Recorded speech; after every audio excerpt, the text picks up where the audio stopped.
Party के दल विरोधी काम करेंगे तो पार्टी तो आपको निकालेगी। रोड को हेमा मालिनी की गाल की तरह बना दूंगा। मैंने सेलिब्रिटी लोग आए थे मुखिया के चुनाव में, एक सेलिब्रिटी के घर में चुनाव हो रहा था, घर के परिवार लड़ रहे थे। अच्छा, मुखिया के चुनाव लगा कि अब तो भाई एकदम निकल गया, लेकिन जब वोट गिनती हुआ तो 133 वोट कि कहीं पवन है तो कहीं तूफान भी है। हमारे साइड तूफान है, तूफान को कोई रोकेगा जी? अच्छा, वो भी लड़ जाना चाहिए था। मोदी जी ने दिया था बंगाल से टिकट आसनसोल से। क्या कहें, मैं नाम लेने में मेरा छाती चौड़ा हो जाता है। देश के यशस्वी प्रधानमंत्री आदरणीय माननीय मोदी जी आ रहे हैं।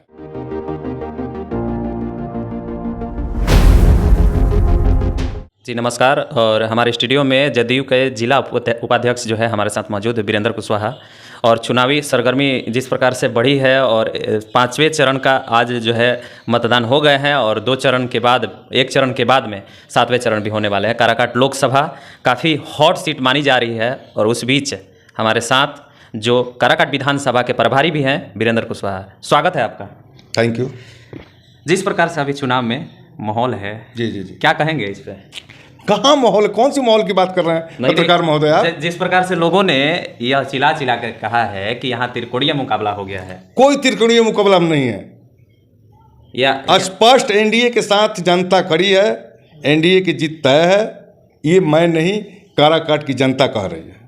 आप थोड़ा सा घूमिए ना, आप भी देख रहे हैं, आप भी थोड़ा सा ध्यान दीजिए। आप तो पार्टी में हैं तो ये बात जरूर कहेंगे, लेकिन हम जहां तक देख रहे हैं लोगों का कि यह भी कहना है कि पवन सिंह लड़ाई में है। पवन सिंह के बारे में क्या कहना? नहीं, उनको मत कहिए पवन सिंह लड़ाई में नहीं है। देखिए, पवन सिंह जिस समाज से आते हैं वो समाज बहुत बुद्धिजीवी समाज है। भारत में इस समाज को बुद्धिजीवी समाज कहा जाता है। अब बुद्धिजीवी समाज के ऊपर आप कोई कलंक नहीं लगा सकता है। वो बहुत बुद्धिजीवी समाज है भाई। वो सोच आज मैंने एक लेटर भी देखा जिसमें भाजपा ने उनको निष्कासित कर दिया है, बर्खास्त कर दिया है भाजपा अपनी पार्टी से। काहे नहीं भाजपा निष्कासित करेगी? आप पार्टी के दल विरोधी काम करेंगे तो पार्टी तो आपको निकालेगी। आप स्पष्ट जान लीजिए कि भारतीय जनता पार्टी या एनडीए गठबंधन जो है, आपने देखा होगा काराकाट में यहाँ कुछ लोग थे जनता दल यू के, कुछ प्रखंड अध्यक्ष थे राजपुर के तरफ, एक नासिरीगंज के रहने वाले हैं, वो बिहार व्यवसायिक प्रकोष्ठ में थे। मैं उनका नाम नहीं लूँगा, नाम नहीं लेता हूँ मैं उनका। पार्टी ने तुरंत कार्रवाई किया, उनको पार्टी से निकाल दिया। वही बीजेपी, ठीक है, हमारे जो भी यहाँ के प्रत्याशी हैं वो बीजेपी के समर्पित। नहीं लगता है काफ़ी देर बाद जो है बीजेपी अपनी पार्टी से उनको निष्कासित किया है? देखिए, जब घर में बच्चा रूठ जाता है तो जो भी उस घर के माननीय सदस्य होते हैं वो कोशिश करते हैं कि बच्चे को मना लिया जाए। बच्चों को, अगर बच्चा आपका पैर पर हक देगा तो उसको पैर को काट के फेंकिएगा नहीं ना, धोना होगा। तो आदमी कोशिश करता है कि मैंने धो लिया जाए, मना लिया जाए। कोई भी लेकिन अभी तो भाजपा ने उस पैर को काट के नहीं, पैर को काटा नहीं है। भाजपा ने पैर को काटा नहीं है। उसका जो आप पार्टी विरोधी काम किए हैं उसको आपको दंड मिला है। आप फिर अच्छा काम करेंगे, फिर आपको पार्टी ले लेगी। अच्छा काम करके दिखाना होगा। जो आपके ऊपर दाग लगा है उस दाग को छुड़ाना होगा, चाहे कोई भी हो। मैं किसी का नाम नहीं लेता हूं, चाहे कोई भी हो। लेकिन हर जगह तो पवन ही पवन चल रहा है। जिस प्रकार से हर चैनल पे और जितने भी पोर्टल है वहां पे पवन सिंह का हल्ला बहुत जोर से। बिल्कुल आप सही बोल रहे हैं। सही बोल रहे हैं? हाँ, आप एकदम सही बोल रहे हैं। आपको ये पता होना चाहिए कि अगर 100 लोग खड़े हैं तो उसमें 90 वो बच्चे हैं जिनका वोटर लिस्ट में नाम ही नहीं है। वो बच्चे लोग सेल्फी लेने के लिए जाते हैं। बड़ी खिसियाता है लोग, ये बतवा कहते हैं कि जिसका वोटर लिस्ट में नाम नहीं है तो बहुत गुस्सा होता है। कमेंट भर के आएगा इस पे। नहीं, गुस्सा होता है वो। अच्छा, वो बच्चे हैं, गुस्सा होना चाहिए उनको। देखिए, आपने देखा होगा मेरे समझ से ये 2009 की बात है। डेहरी में, मैं किसी प्रत्याशी का नाम नहीं लूँगा, डेहरी विधानसभा में चुनाव चल रहा था। वहाँ हेमा मालिनी जी आई थी। 9 में नहीं जी, वो पहले की बात है, 2001 हाँ, 96-97 की। अच्छा। जिस समय हमारे माननीय लालू जी ने बोला था कि मैं बिहार को, रोड को हेमा मालिनी की गाल की तरह बना दूंगा। अच्छा। उसी समय की बात है। डेहरी विधानसभा का भी चुनाव चल रहा था, तो वहाँ हेमा मालिनी जी आई थी। तो डालमिया नगर देख रहे हैं, 3 गो फील्ड है। अभी तो काफ़ी इंक्रोचमेंट हो गया है कुछ फील्ड को, लेकिन वहाँ मेरे समझ से लगता है कि आज 50,000 आदमी का व्यवस्था है खड़ा होने की, उससे ज़्यादा भी हो सकता है। तो खचाखच भरा हुआ था, पैर रखने की जगह नहीं था। जब हेमा मालिनी आई। जब हेमा मालिनी जी आई थी, कितने लोग पॉकेट से कितना चला गया कोई पता नहीं। कितने लोग अच्छे अच्छे भी परिवार से लोग गए थे, किसी का घड़ी चला गया, किसी को चैन चला गया, किसी को पर्स गायब हो गया। भाई उसमें हम भी थे। तो हम लोग तो भाई साधारण परिवार से आते थे, बस पर बिना पैसा दिए दे के गए थे। अच्छा, पैसा भी नहीं दे? पैसा भी नहीं दे भाई, हेमा मालिनी जी को देखने जाना है। अच्छा। बेचारा कंडक्टर भी अच्छा था, सब ले गया। हाँ वहाँ सब लड़के कर रहे थे, इतना भीड़ था कि लगा कि ला अब तो पार नहीं पार हो गई। और जब वोट गिनते हुआ तो 1.5 लाख से हार हो गई। और विधानसभा में 1.5 लाख से हार। अभिषेक तो पवन सिंह भी तो खड़ा है, क्या लगता है आपको? डेढ़ सुनिए पत्रकार महोदय, पवन जी एक सेलिब्रिटी हैं। मैं आपको बार बार बोल रहा हूं कि मैं उनको भी बधाई देता हूं कि सेलिब्रिटी रहें, अच्छा रहेगा। चुनाव लड़ना है, लड़िए, ये लोकतंत्र की सुंदरता है। चुनाव लड़िए, लेकिन पहले जनता के बीच में जाइए, 10 साल 5 साल उनके साथ रहिए, सेवा कीजिए, अपना आचार विचार व्यवहार दिखाइए, आपके साथ जनता खुद पीछे लग जाएगी। अच्छा, मोदी जी डायरेक्ट प्रधानमंत्री तो नहीं बने हैं ना? अच्छा, मोदी की बात हो ही गई है। मोदी जी आपके आ रहे हैं सुअर अड्डा, क्या लगता है वहाँ से फिर हवा का रुख जो है बदलेगा? आप लोग बड़ी घुमा के पूछते हैं भाई। देखिए देखिए मैं पूछा ही नहीं है, बस साधारण क्वेश्चन पूछा। मैं फौजी आदमी हूँ, मेरा निशाना सटीक लगता है। मैं देश का सेवा किया हूँ, और कोई देश के विरोध में बोलेगा तो ये बर्दाश्त नहीं होता है हमसे। ये पता नहीं है, ब्लड में ही है, सारे फौजियों को ब्लड में ही होता है। कोई देश के विरोध बोले तो ये बर्दाश्त करने से बाहर हो जाता है। हवा बदलना नहीं है, हवा बदला हुआ है, पहले से ही बदला हुआ है। कौन रोक रहा है? ये जो पवन है। अरे भैया, हम बार बार आपको बोल रहे हैं, पवन आता है, पवन जाता है। पवन मतलब हवा होता है। मैं किसी का नाम का संबोधन नहीं कर रहा हूँ आपसे। अच्छा, पवन आता है, पवन जाता है, ये रुकता थोड़े है, तो चलता रहता है। इसको कौन रोक पाएगा? कौन रोक रहा है? वो तो आएगा चला जाएगा, देखे नहीं है। अरे भैया, ये लोग तो वो कह रहे हैं कि जैसे कि यहाँ हम फिल्म सिटी बनाएंगे, बड़ा उद्योग रहेगा फिल्म सिटी बनने के बाद। अरे उनको बताइए, जो भी कह रहे हो, पहले अपने घर को स्वर्ग बनाए, मंदिर की तरह। काराकाट में फिल्म सिटी की मुझे तो नहीं लग रहा है कि आवश्यकता है। काराकाट में ऑलरेडी विकास हो रहा है, होता रहेगा। अरे भाई, उनको बम्बई में फिल्म सिटी बनाना चाहिए। यहाँ उतना बड़ा कहाँ ज़मीन है हम लोग के पास? नहीं, बने तो अच्छा है। देखिए, हमें नहीं बोल रहे कि बने तो अच्छा नहीं है, लेकिन यहाँ कुछ बच्चे का भविष्य खराब होगा तो कुछ बच्चों का भविष्य बनेगा भी। लेकिन ये सब जुमला है। एक संसद क्या कर सकता है, एक जनता भी जानती है। और संसद बनने की सपना आप छोड़ दीजिए, अभी बहुत दूर है, बहुत दूर है। आपने कल परसों देखा होगा, कुछ लोग जुमलेबाजी कर रहे थे। किस तरह का जुमलेबाजी? हम बता देते हैं आपको। यहाँ उपेंद्र जी नहीं होते, महाबली सिंह होते तो चुनाव जीत जाते। काहे भाई? महाबली सिंह के कोई यहाँ गुलाम बैठा है क्या? जैसे हमको आप बार बार जो है इस बात को रोक रहे हैं, और आपने भी सुना है कि उपेंद्र कुशवाहा नहीं होते, महाबली सिंह होते तो जीत जाते। लोग तो इस तरह की बातें कर ही रहे। सारे लोग नहीं बोल रहे हैं। अच्छा। सारे लोग नहीं बोल रहे हैं, कुछ लोग हैं जो लोगों को दिग्भ्रमित करना चाहते हैं। आज ही मैं देख रहा था यूट्यूब पर, मैं आज ही देख रहा था, जो कि मैं देखा था यूट्यूब इधर का था ही नहीं। तो यूट्यूब का नाम भी आता है भाई, बोलता है इधर का तो था ही नहीं।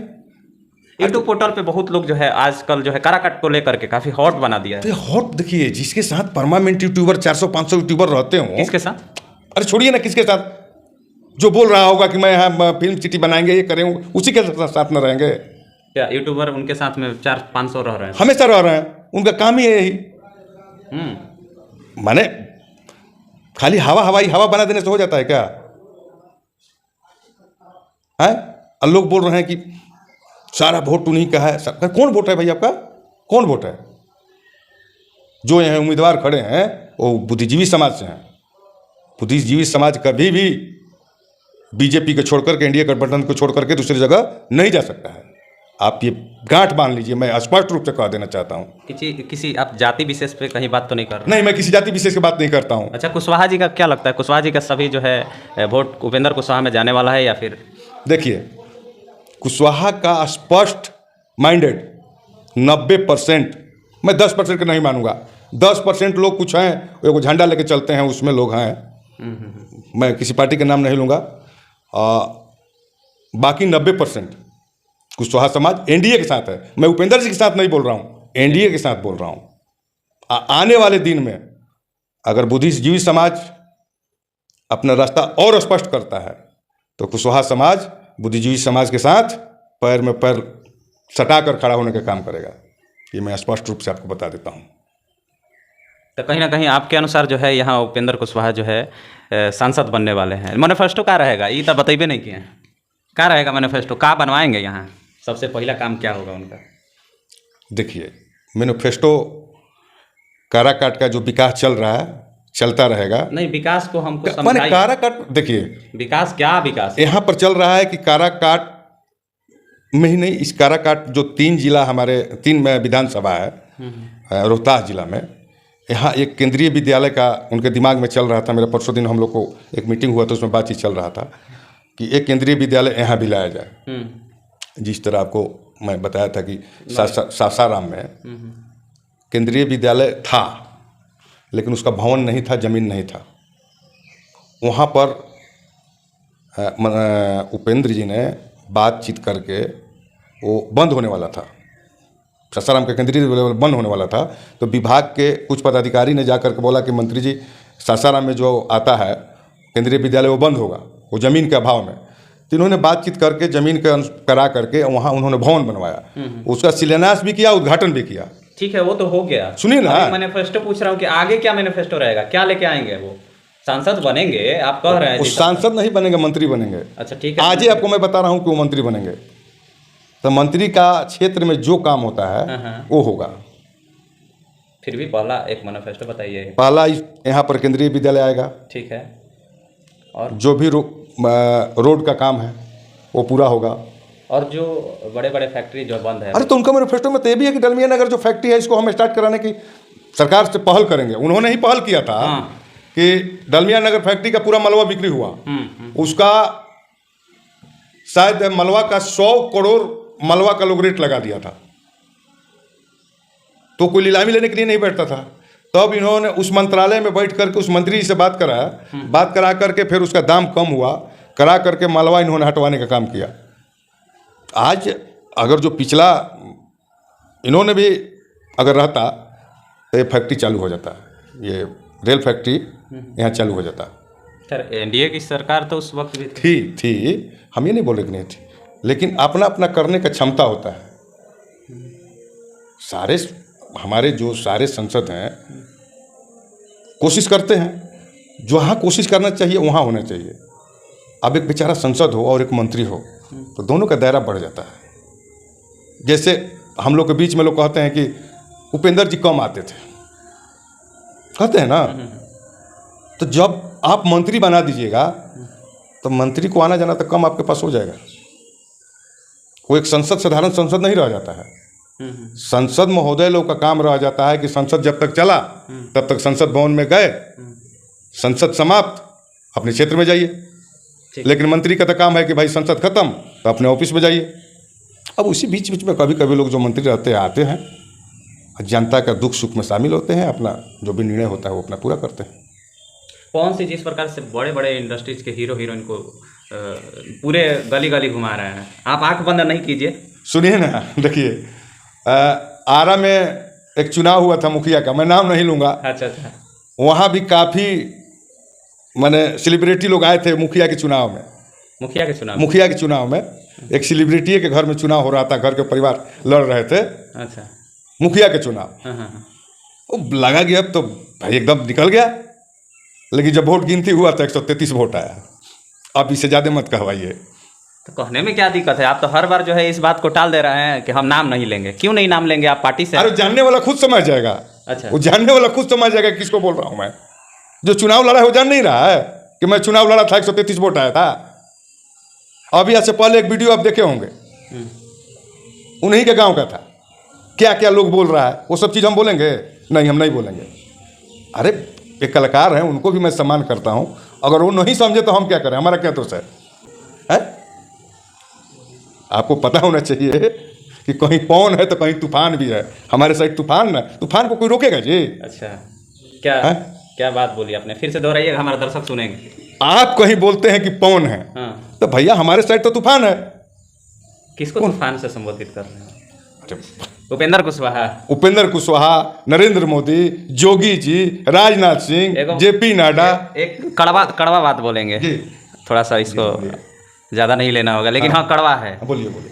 जैसे पवन सिंह हम प्रत्याशी हैं तो हम तो कह सकते हैं, क्योंकि उन्हीं की बातें हैं, ये पूरा सोशल मीडिया पे है, अभी कहीं डिलीट भी नहीं हुआ है। उन्होंने कहा है कि कब तक जीतवा मोदी जी के बल पे, हाँ। इस तरह से कुछ बात बोले हैं।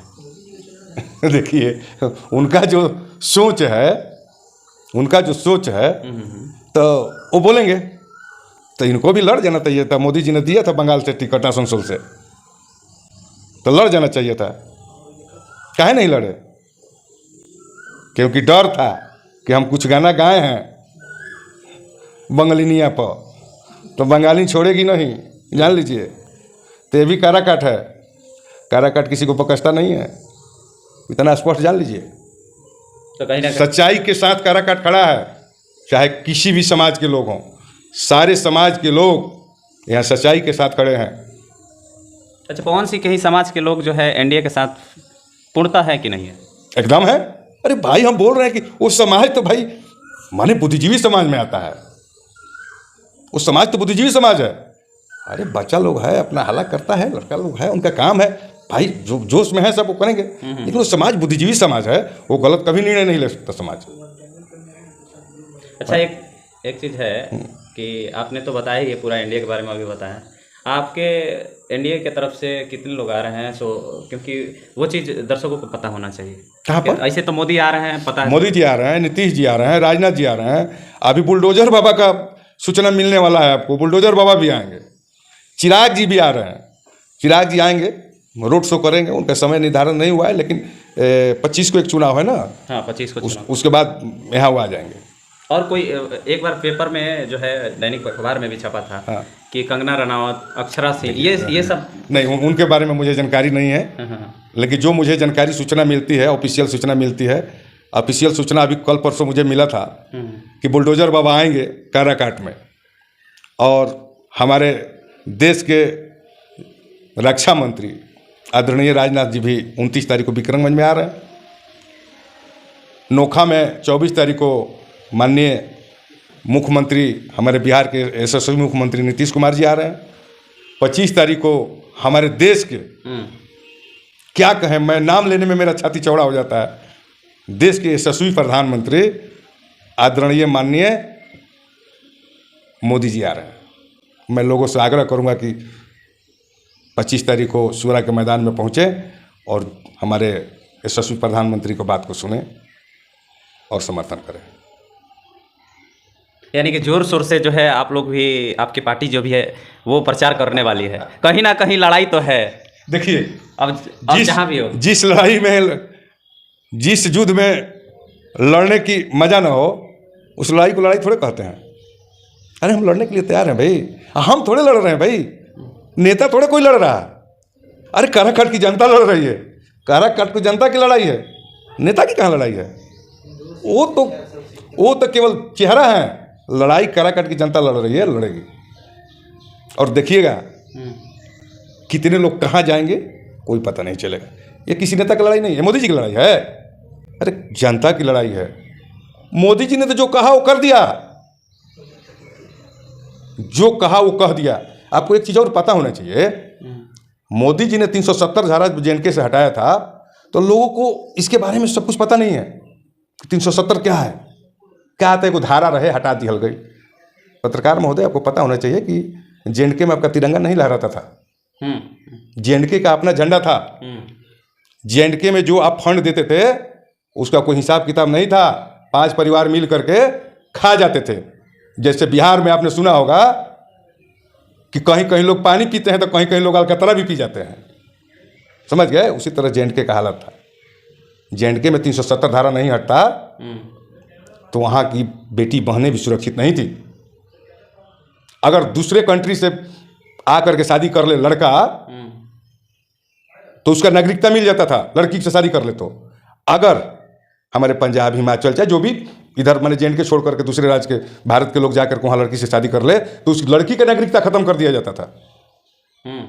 वहाँ आप ज़मीन नहीं ले सकते थे, वहाँ आप नहीं बस सकते थे। आपको आज के 10 साल पहले पत्रकार महोदय आपने देखा होगा कि हमारी देश की सेना जितने गोली से नहीं मरती थी, उससे ज़्यादा पत्थर से मर जाते थे। आज आपने सुना होगा कि चाइना को हमारे सेना ने डंडा और पत्थरों से मार करके धूल चटा दिया। ये ताकत है, मोदी का ताकत है। अरे भैया, आप हाथ में राइफल दे दीजिए और पीछे हाथ बांध दीजिए, कंधा में राइफल टांग दीजिए, तो क्या कर लीजिएगा? आपको मार के चला ही जाएगा ना कोई। लेकिन आज हमारे देश के यशस्वी प्रधानमंत्री, हमारे आदरणीय रक्षा मंत्री ने सीधे सेना के जवानों को हाथ खोल दिया है। भैया पकड़ो मत, मिले तो सीधे श्री राम के पास भेज दो, अल्लाह के पास भेज दो। उग्रवादियों का कोई धर्म नहीं होता, कोई जाति नहीं होता, ये स्पष्ट है। तभी पत्रकार महोदय आप देखे होंगे, जहाँ तक अब बिहार की बात कर रहे थे, ये तो प्रधानमंत्री ने जो किया है सबको पता है। बिहार की बात कर रहे थे पत्रकार महोदय, आज के जो बच्चे हमारे 30 साल के हैं, उन बच्चों को समझ में नहीं आ रहा है कि आज के 20 साल पहले बिहार की स्थिति क्या थी। जब हम लोग पढ़ने जाते थे विक्रमगंज, तो गोड़ारी और विक्रमगंज की दूरी 14 किलोमीटर है। 1.5 घंटा लगता था, पता नहीं चलता था कि रोड है कि रोड में खाड़ा है कि खाड़ा में रोड है। डेहरी जाने में 3 घंटा लगता था, और अंधेरा हो गया तो जल्दी रोड छोड़ के भाग जाइए, ना तो बगली में कुछ बचेगा नहीं। यह स्पष्ट है, यह सबको पता है। बिहार में जब लाइट आता था, बिजली आता था, आप पत्रकार महोदय, मेरे बगल में गांव है बाद, वहाँ एक विधायिका जी थी, श्रीमती शशि रानी मिश्रा जी, बेचारी स्वर्गवास हो गई। उन्होंने अपने गांव में बिजली लाया था। उसके बगल में मेरा बस्ती है, उन्होंने काफ़ी कोशिश किया, लेकिन बिजली हमारे बस्ती में नहीं आ पाया। लेकिन बगल में बस्ती होने के कारण हम लोग हमेशा देखते थे, लाइट तो आ गया, बिजली आ गया, लेकिन 24 घंटा में 1.5-2 घंटा बिजली रहता था। और जब लाइट आता था ना रात में, तो गांव में हल्ला होता था, हो करके पूरा गांव एक बार चिल्लाता था। तो हम लोग भी सुनते थे, लाइट आ गया। ये कब की बात बता रहे हैं आप? ये आपको 90 के दशक की बात कर रहा हूँ मैं। 90 की दशक, 90 के दशक की बात कर रहा हूँ मैं। हल्ला होता था। आप भी थोड़ा सा पूछताछ कीजिएगा, गोड़ारी यहाँ है, यहाँ भी लाइट की वही स्थिति थी। 2 घंटा 4 घंटा लाइट मिल गया तो मिल गया, ना तो कोई मतलब। अच्छा, बिजली और सड़क जो है काफ़ी सुधार हुआ है। कुछ दिन तो तारपुल दिखाई भी दिया, कुछ दिन के बाद तर हो गए वो। लेकिन आज देख लीजिए, हम अभी पिछले करीब 6 तारीख को, इसी 6 तारीख को हम सासाराम से आ रहे थे। मैं अपनी पत्नी के साथ था, अपने 4 व्हीलर से था। करीब 9 रात बज रहा था। एक बच्ची, हम सासाराम से नोखा है, नोखा से राजपुर होते हुए हम आ रहे थे। हमको एक बच्ची मिली मौना से 2-3 किलोमीटर पहले साइकिल से, रात में। तो अकेले बच्ची जा रही है, बड़ा मुझे लगा। तो मेरी वाइफ बोली कि उस बच्ची के पीछे पीछे चलिए। बच्ची डर गई। तो मैंने गाड़ी रोका, मतलब बेटा कहाँ जाना है? तो मुझे शंकरपुर जाना है। हम कितने लेट को कहाँ से आ रही हो? तो अंकल जी मेरा साइकिल पंचर हो गया था, से बनवा के आ रहा हूँ। हम ठीक है, साइकिल तुम आगे आगे लेके चलो, पीछे से मैं चल रहा हूँ, डरना नहीं। मैं उसको शंकरपुर तक, उसके पुल तक पहुँचाया, वहाँ खड़ा हुआ, मतलब बेटा चली जाओ, लाइट उसके तरफ किया। जब बच्ची गांव में घुस गई तब। लेकिन 90 के दशक में हमारी बेटी बहनें भी सुरक्षित नहीं थी। कोई रात में आपको दिखाई नहीं देता। आज देखिए पत्रकार महोदय, मैं किसी जाति के ऊपर ब्लेम नहीं करता हूँ। कोई जात चोर नहीं होता है। हो सकता है कुशवाहा भी हो चोर, ब्राह्मण भी चोर हो, वैश्य भी चोर हो, तो उनका कोई जाति नहीं होता है। चोर मतलब उसे जातीय चोर है। आज अब देखे होंगे कि एक आदमी के पास जो सामाजिक खर्च करता है, उसके पास 5 गो 7 गो 8 गो कार्ड पहुंचता है लगन में। जिसके पास बाइक है, बेचारा 12 बजे 2 बजे रात तक चलता रहता है, उसका कोई कुछ नहीं बिगड़ता है। देखे होंगे आप लोग भी, रात में भी आप लोग को भी न्योता मिलता होगा भाई, आप लोग भी एक सामाजिक कार्यकर्ता में ही आते हैं, आप लोग भी देखे होंगे। लेकिन हम लोग वो नहीं चाहते हैं कि फिर दोबारा वापस हो। लोग कुछ बोलते हैं कि बदल जाएगा। मेरा कहना है कि नेचर और सिग्नेचर कभी नहीं बदलता है भाई, ना बदलेगा। इसी के देखते हुए हम लोग तो एनडीए के साथ हैं, मोदी जी के साथ हैं, और मोदी जी के साथ रहना है। मोदी जी के साथ जीना है और मोदी जी की यादों में श्री राम के पास चले जाना है। जय श्री राम। और इसके साथ साथ 400 पार, ये मेरा नारा है। ठीक है, बहुत बहुत धन्यवाद हमारे स्टूडियो में आए और न्यूज़ और रोहतास आप देख रहे थे। मैं आपके साथ अमित कुमार। अगले कुछ सेशन में मिलेंगे हम। आज इतना ही।